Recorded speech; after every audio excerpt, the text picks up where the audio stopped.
what y'all gonna do? We'll cruise among the stars. No matter what you do, I'll get you back up off the wall. Yes, sir. Yo, life is full of options, switching all the time, but the quickest way from A to B is still a straight line. I ain't lying, that is science. I'm trying to explain, cause if you apply determination, you can do anything. You can put your mind to. Give me the audio chord so I can find something to ride to. We're about to fly to another planet. Is magical warps real like it's intergalactic. The way you make me feel, let's dip, cause we can fly in my starship like Han Solo by the castle mines, like Cowboy Bebop with jet and spies, like Captain Kirk on the Enterprise. We can travel far like Adama did in a Battlestar. I'm flinging haters like a catapult. You feel the heat and take it off. Like what y'all gonna do? We'll cruise up among the stars. No matter what you do, I'll get you back up off the wall. Yes, sir. Keep your windows down. Breeze hitting you didn't know, but you know now. I'm not kidding, there ain't no stopping. BSing is not an option. I just wanna see everybody rocking.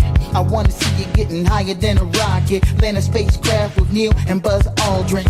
She in the cockpit, cruising at an altitude up there where all the stars live. Take the TARDIS back to Gallifrey, we're the guardians of the galaxy. Like Superman and Lois Lane, go to Cybertron on the Astro train.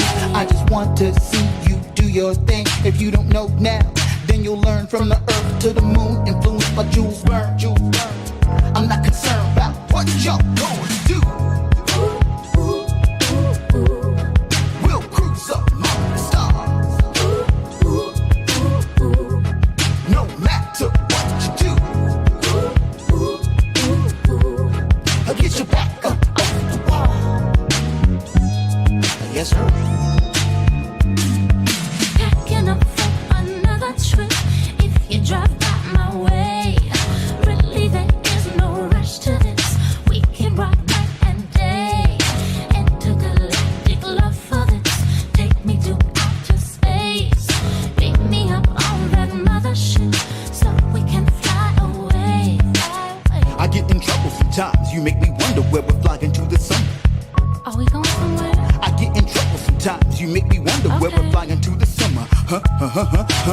I get in trouble sometimes. You make me wonder where we're flying to this summer. Where we going, baby? Ooh. I get in trouble sometimes. You make me wonder where we're flying to this summer. Like What y'all trying to do? Okay, everybody wants good love, that's true, I know. Derrick Jones about to break it down with the relationship gumbo. Welcome to the podcast. Ain't no doubt we all need this, ayy. Cause better relationships need better ingredients, ayy. So if you want better relations, it's about communication, finding love, staying together. We all wanna make it better, yeah. Derrick Jones, the host, your relationship coach. Thank you all for tuning in. Relationship gumbo, ayy.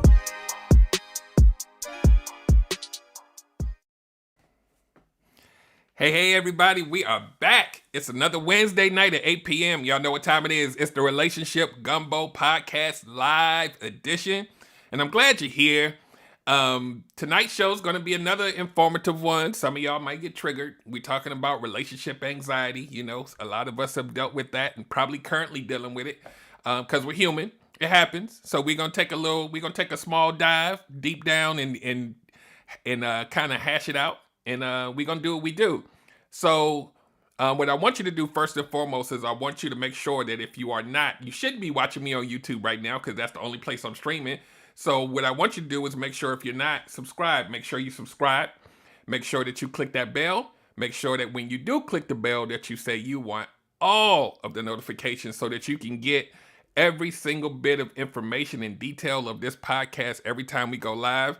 Because I don't want you guys to miss it. I got some good things coming up. A lot of guests that I have lined up that I'm scheduling that I've been kind of in these internet streets over the past month or two. So I've curated a lot of engagement, and I've linked with a lot of good people. So y'all stay tuned for that. Make sure that you also go to relationshipgumbo.info, the website, and follow me on Instagram, TikTok. I'm gonna keep saying that now. TikTok. I'm trying to get to 1,000 followers on TikTok. So push yourself, and anybody else you know, tell them to follow me on TikTok. I think I'm at like 560, 570. I got to get to 1,000 so I can go live. And yeah, if you like what you hear tonight along the way, make sure you click that thumb so that YouTube knows that you like the content, so we can get some more people over here to listen to the content. So the other thing that I want to tell you is we are also an audio podcast. So everything you hear tonight and every previous show and the shows to come in the future, you will be able to hear them on audio. And we are on all major podcasting platforms like Apple Podcasts, Spotify, Google Podcasts, iHeartRadio, Pandora, Amazon Music. We're literally everywhere. So wherever you go, just type in Relationship Gumbo Podcast. It'll pop right up and you can choose your poison. So make sure you check that out. And we're gonna get right into it. We're not gonna waste y'all time tonight. We about to get it in.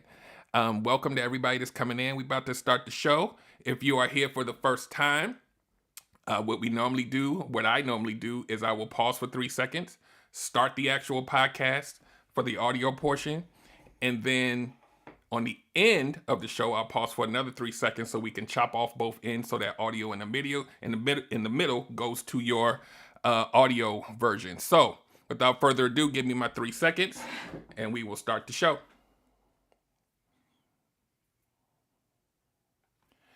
And welcome to another episode of the Relationship Gumbo Podcast. My name is Derek Jones and I am your host. I'm a certified life and relationship coach, an engineer, a strategist, and a mental health advocate. And tonight, we're going to talk about, tonight's topic is relationship anxiety. So we're talking about mental health, we're talking about anxiety, but we're going to go a lot less clinical with this, and we're going to really talk about some things y'all really go through. We're going to talk about some things in a language that most people can feel, because we've either been there or we've been the recipient of this. I guarantee you every last one of y'all have either felt this or been the recipient of some of this relationship anxiety behavior. And I also want to point out that the things that I'm going to talk about tonight, it makes you human. But just because it's a human thing to do doesn't mean that you can't correct your course to go on a path of being in a healthy relationship and having healthier interactions with people. Because we want as much happiness as possible, right? So we want to try to create an environment where that happiness can thrive. So first thing we want to talk about is when we're talking about relationship anxiety. And I'd also like to welcome everybody who's coming in. I see y'all coming in. Love you guys. When we're talking about relationship anxiety, the route that I want to go tonight is when people have worries and triggers and trauma and things that show up in relationship, it doesn't make you, like I said, doesn't make you a weirdo or whatever. What it really means is when it becomes a problem is when you spend more time worrying about the relationship than actually enjoying the relationship. I'm going to say that again. When you spend more time worrying about the what ifs than actually enjoying the relationship, then we have a problem. And that's what I'm going to speak to tonight. Those things that we worry about that bug the hell out of us.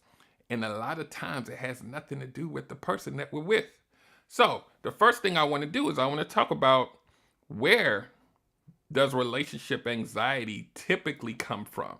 So this is not every case, but this is most cases of where your anxiety and your anticipation of things that might go wrong, where does that come from? Why is it so deep that you can't focus on blossoming and growing your relationship?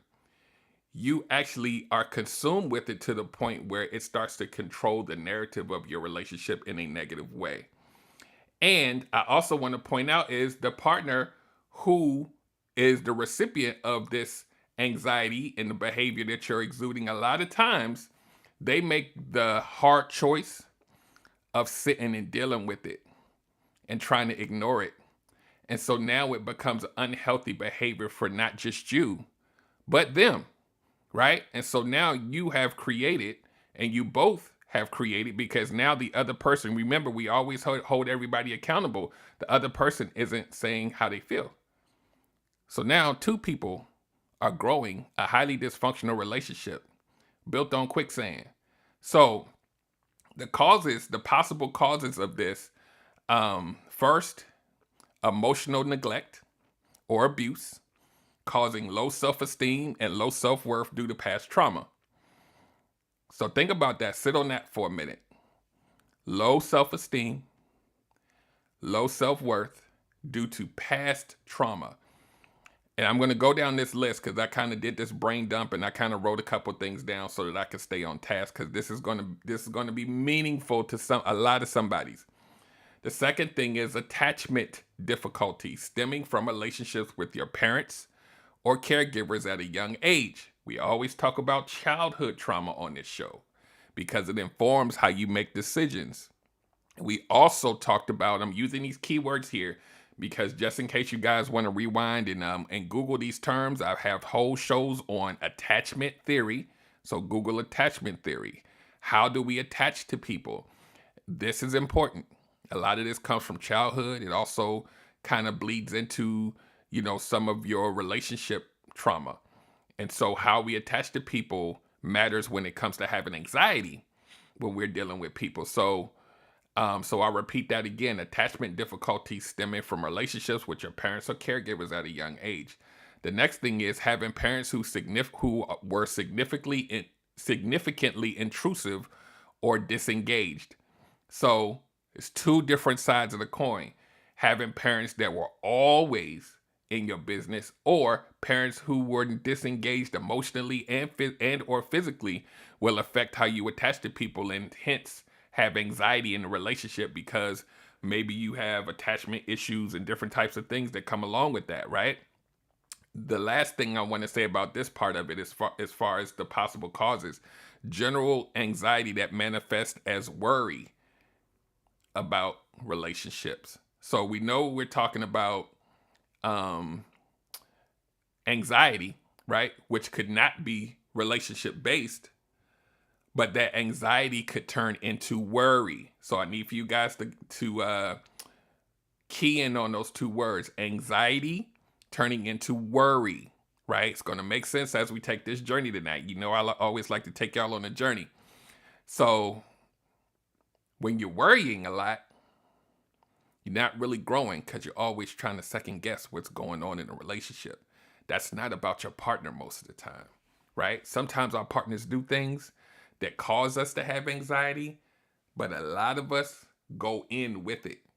So stay with me. So now I have a list of things and behaviors that we typically do that fall under the umbrella of relationship anxiety, where we may not necessarily have called it that. But like I said, once you give something a name, now you have a springing board point from where to start healing from it and trying to make adjustments so that you can show up better in your relationships. And this could be people who are out here dating. This could be people who are married. This are people who are just starting out on long-term relationships.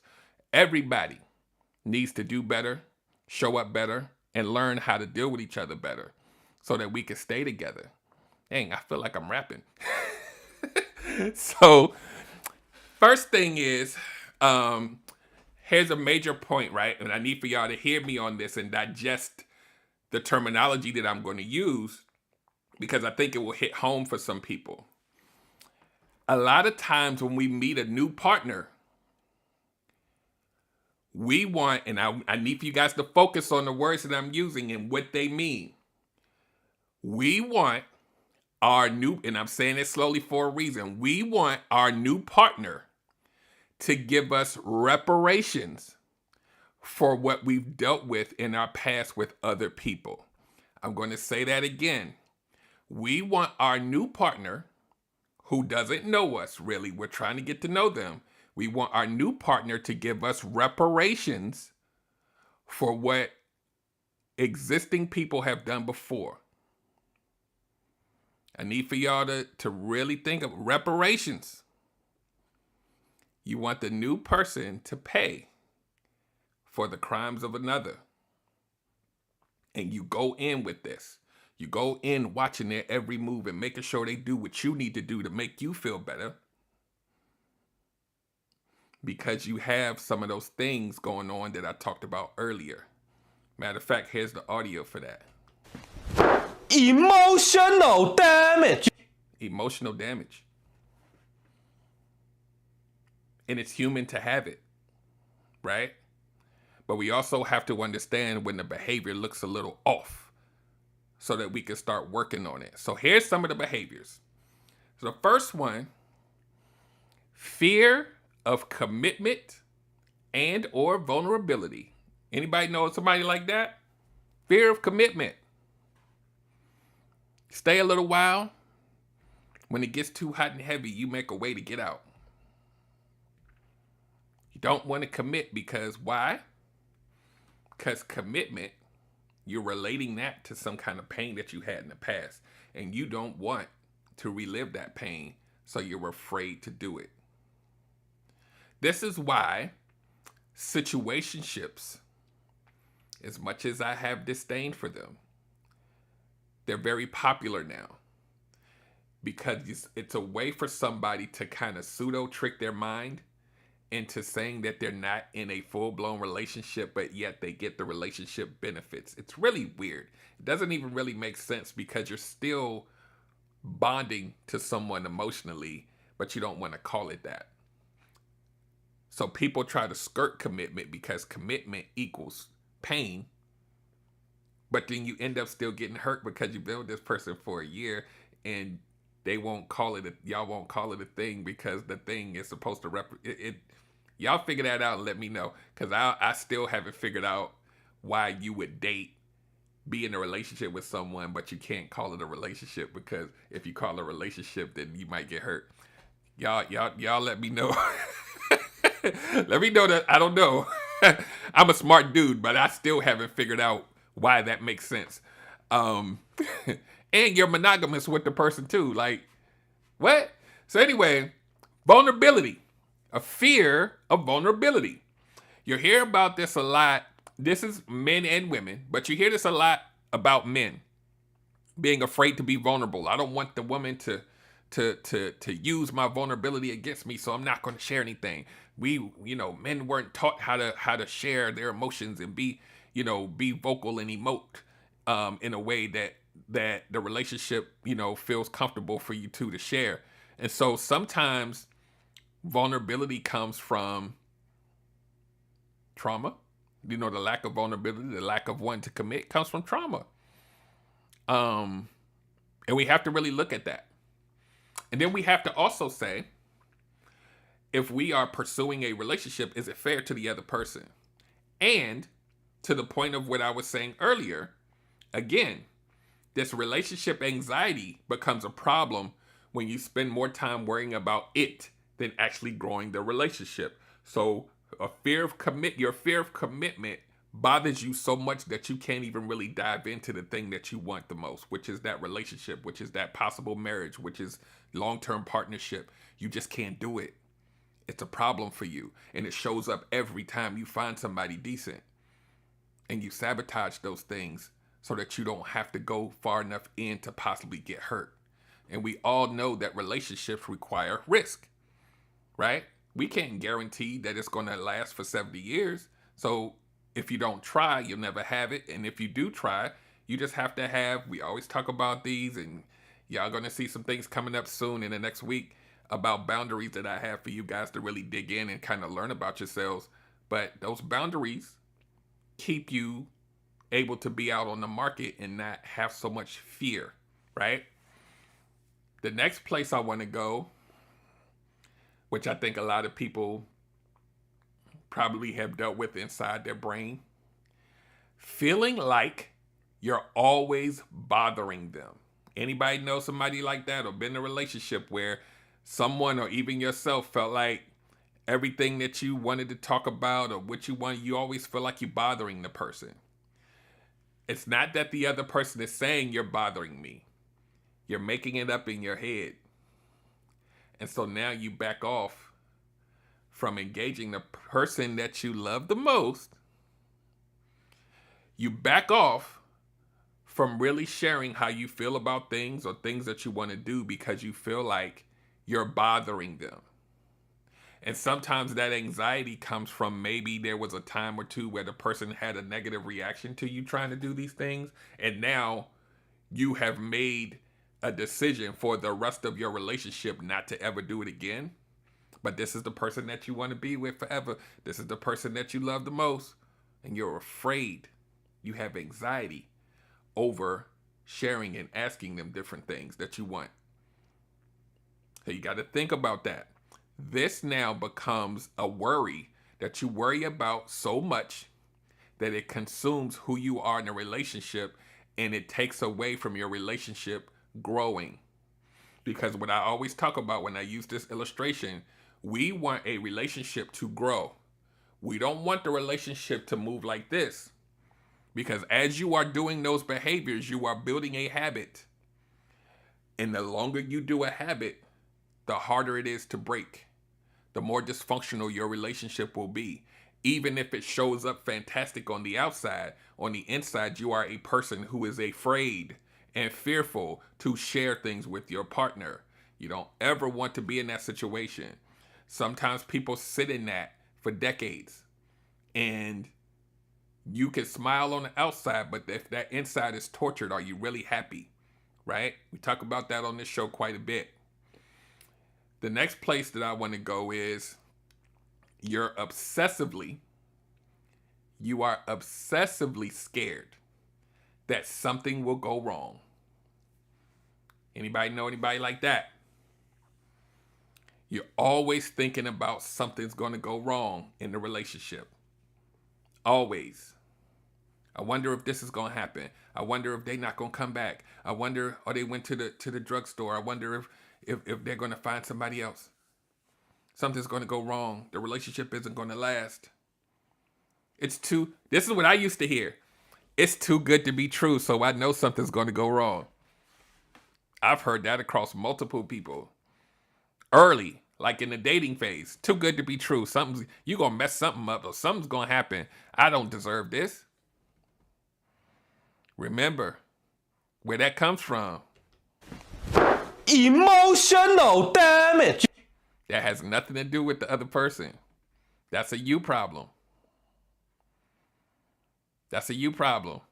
You know, that's my favorite phrase. It's a you problem. So if you're always feeling like that ball is going to drop any day, how do you show up in your relationship fully? As like the full version of you if you're always thinking that something bad is going to happen. A lot of us have dealt with feeling like this because especially if you've been hurt a lot, sometimes we have the feeling that we're not good enough or deserving of something good. And then we sabotage the good thing because it has a reverse kind of reaction. We're afraid that the ball is going to drop, but then we become the thing that makes the ball drop. I need for y'all to catch that. We're so afraid that the relationship is going to fail that we show up wrong, and then we make the relationship bad to the point where it does fail. You did that. So we're going to talk about how you go about figuring it out very shortly here, but I have a few more places that I want to take y'all. Because I know a lot of you guys can really identify with this. Like I said, if it's not you, you've been in a relationship where you felt like this before. The next one is doubting your partner's feelings for you, even if they made them clear. Y'all ever been in a situation like that? Where the person is like, they're showing you and they're telling you that I love you, I got your back. And you be like, no, you don't. You don't really love me like that.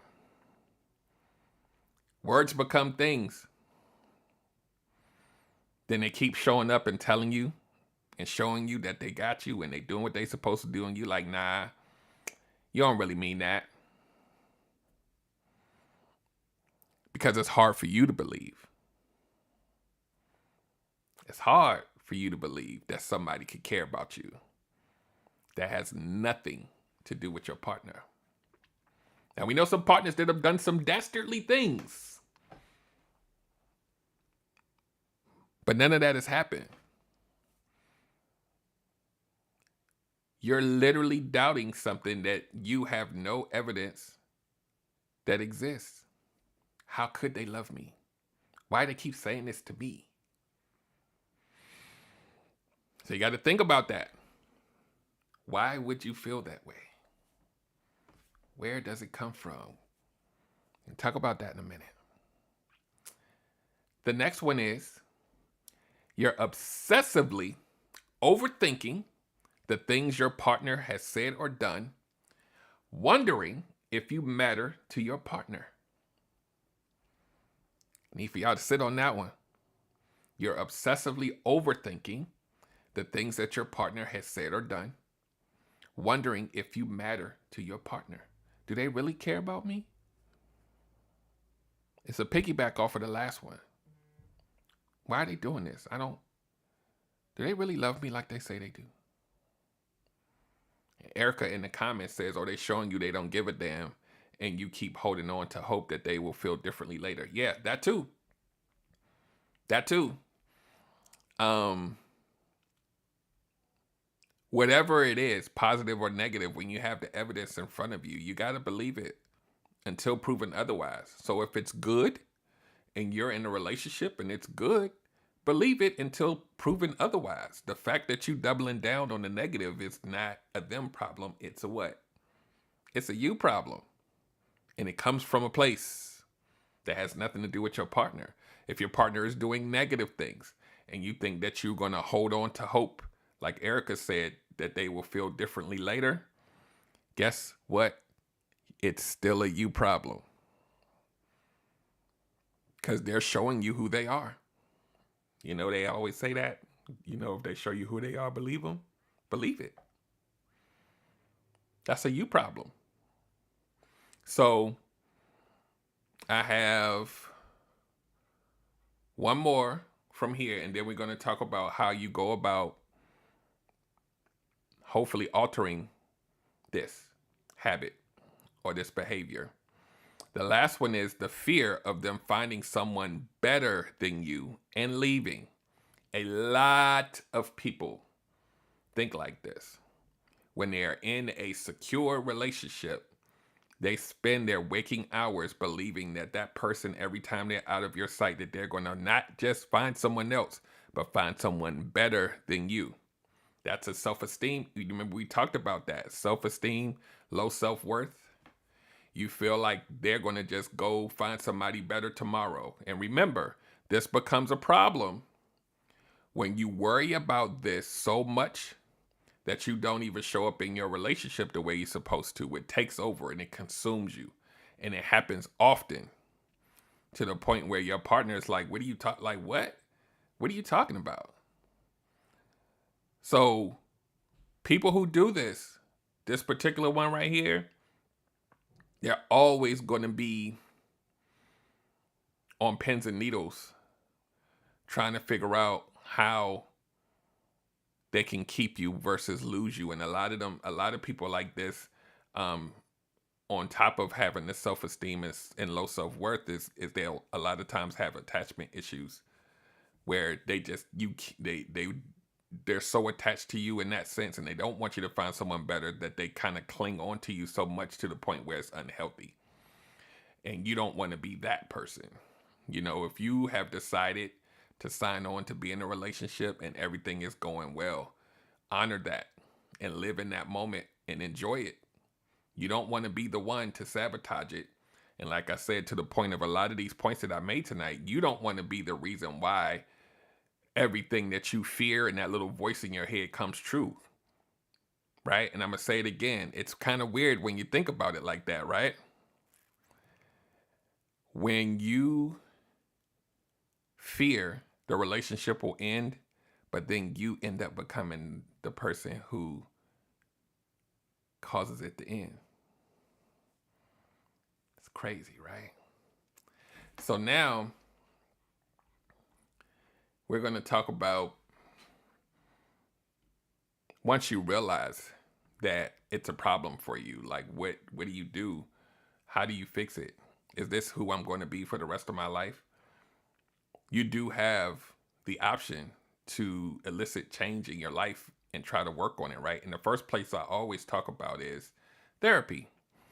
You can go get therapy, and it may not work. You know, you may have to go through a couple to find one that fits you, but don't give up if this is important for you to change so that you can have better, more fulfilling relationships and really figuring out who you are. Because we talked about childhood trauma. We talked about Emotional damage. emotional damage. You got to really take that seriously, because you're going to live your life trying to figure out why your relationships are ending in the same way every time. It's you. No matter what the other person does, if you do any of those behaviors, you're still part of the problem.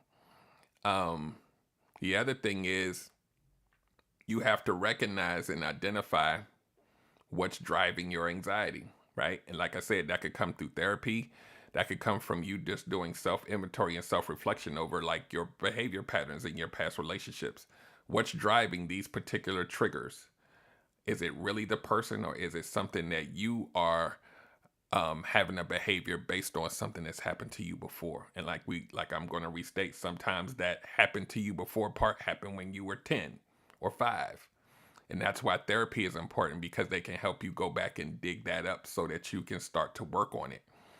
The other thing is that you have to recognize that your feelings, the way that you feel about things, are valid. But you also have to realize that your feelings aren't always true. That little voice in your head that's telling you how to feel, sometimes that thing be lying to you. So you have to look at all of the factors instead of just that one place, where a lot of times where that trauma lives, that voice may not actually be telling you the truth, because there's some kind of fear built up in you. So you have to actually look at the things around you and make sure that they match. And if they don't match, then you have to question the voice. Follow? So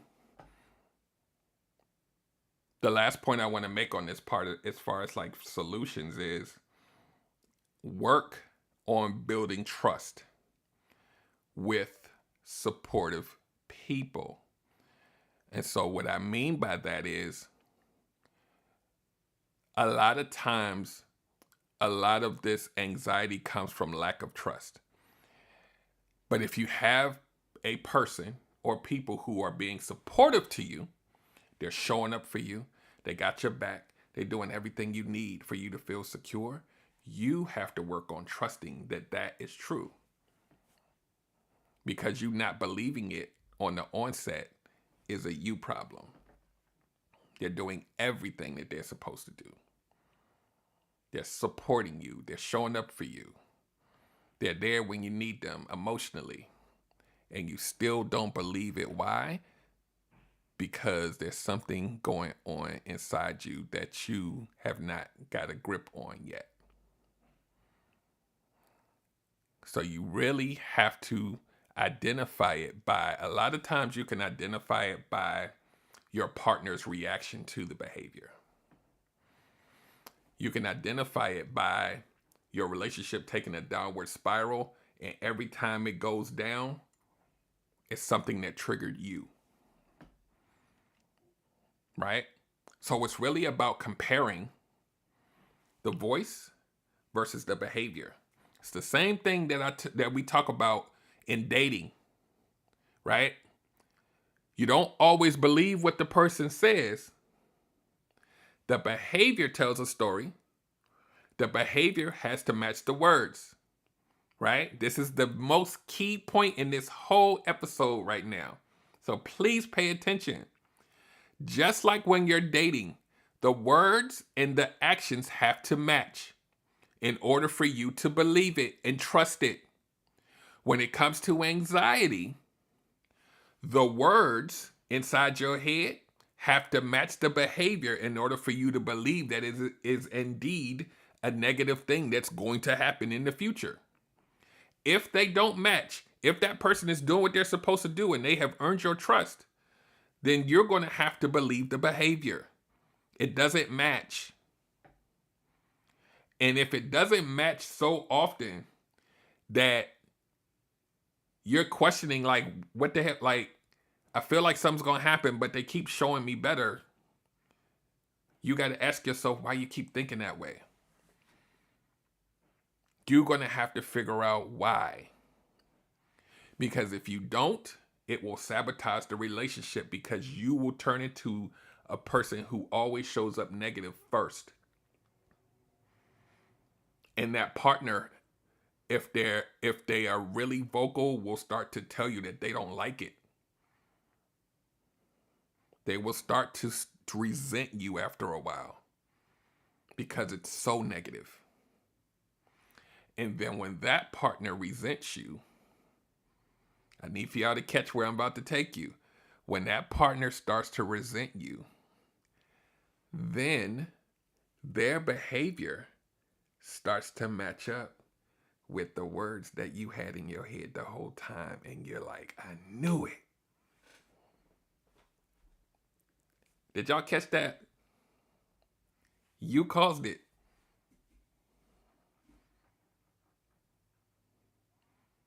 But then you'll say, I knew the whole time that this thing wasn't going to work.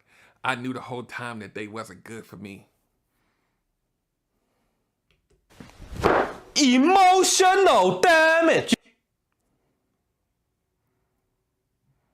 And then what you do, because we bringing it on the downslope now, what you do after that is y'all break up.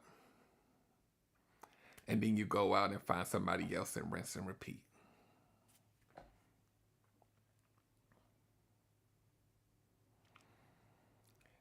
John says, don't make people prove they aren't someone else because you've been hurt. You are bleeding on people who didn't cut you. Absolutely, sir. Absolutely. Absolutely. At the top of the show, I was saying that we try to make people give us reparations for something that somebody else did. I've done it before. I need for you to make me feel secure because somebody else didn't. So now it's your job to do that.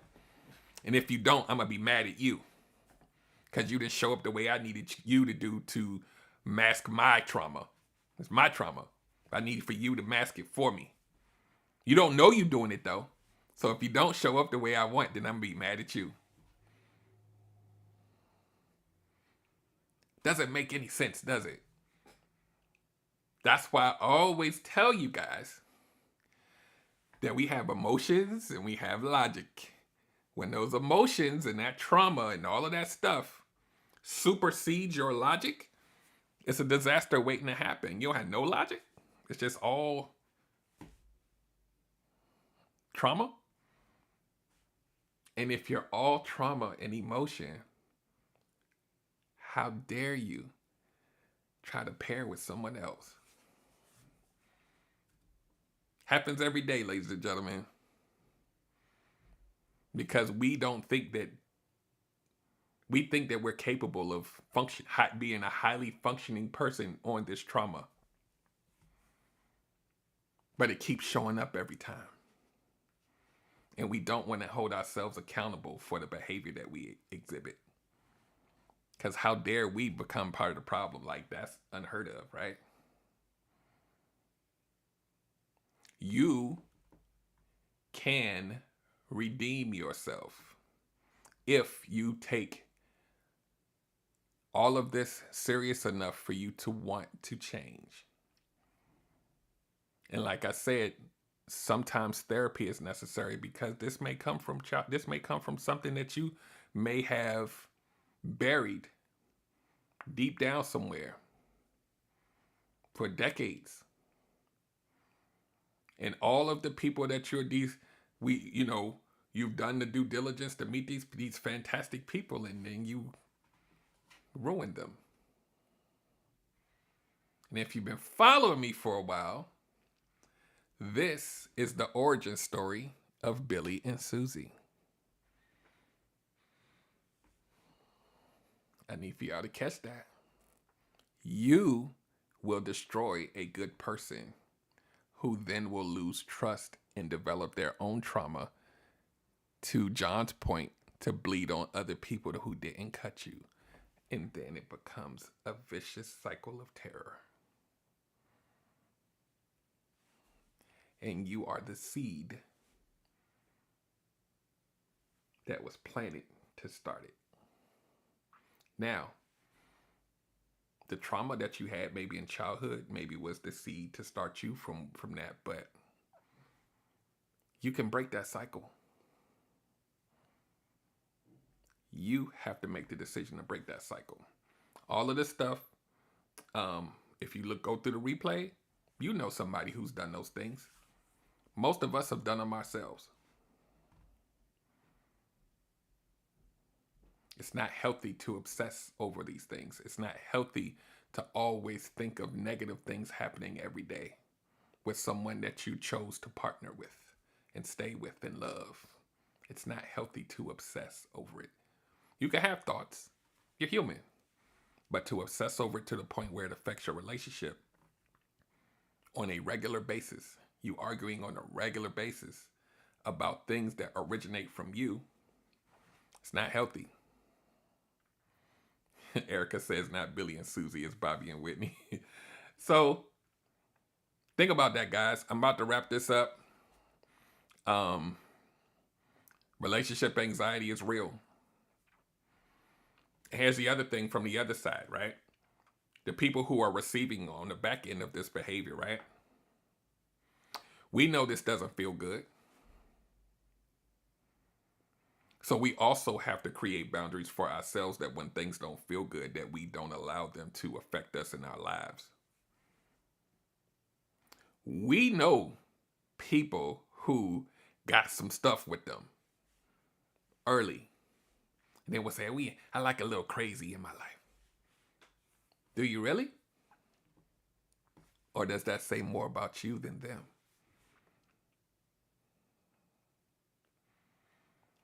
Because when you say that, what you're really saying is, I cannot function in a relationship without some dysfunction.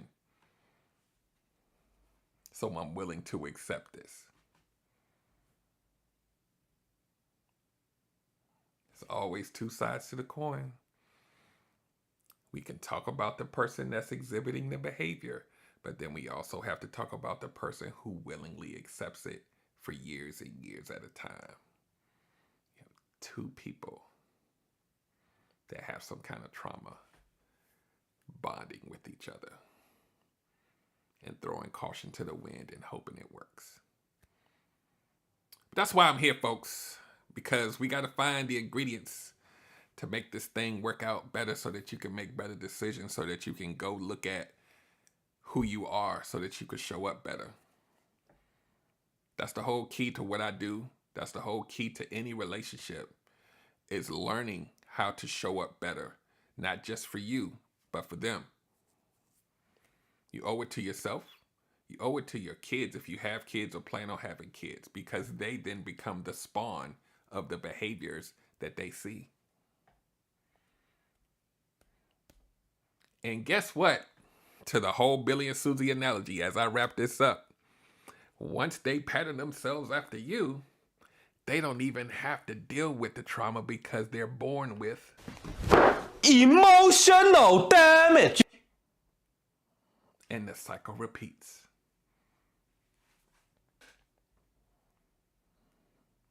It ain't even funny no more, right? So, to Queen Cole's point, show up better. Always talk about showing up with better energy, showing up as a better version of yourself. Keep improving yourself so that you can attract the energy and the type of people that you want in your life. You show up highly traumatized, you're probably going to get somebody highly traumatized back. It's weird the way that works, right? And because they're traumatized too, it's going to feel familiar and you're going to dive in head first. So work on it, ladies and gentlemen. So on that note, we're going to wrap it up. I will see you guys next week, same time, same place. stay tuned. Make sure that you go to relationshipgumbo.info. Follow me everywhere. TikTok. Follow me on TikTok. I'm trying to get to 1,000 followers there so I can go live on there and share just like I do tonight, and also on Instagram. And you know, I'm gonna be upgrading some things and with the show, with the podcast and everything else. So just stay tuned. Follow me. There's a lot of value here. It's a lot of to my cousin Kent, who's in the comments. He said dropping jewels. So yeah, it's a lot of jewels to be had. We got a whole diamond mine over here. So come on and get some of this stuff, some of these ingredients for your gumbo. So on that note, I want you guys to have an amazing night. Make sure you take care of the old ones, the young ones, and especially yourself. So I will see you guys next time, and enjoy. Okay, everybody wants good love, that's true, I know. Derrick Jones about to break it down with the relationship gumbo. Welcome to the podcast. Ain't no doubt we all need this, ayy, cause better relationships need better ingredients, ayy. So if you want better relations, it's about communication, finding love, staying together. We all wanna make it better, yeah.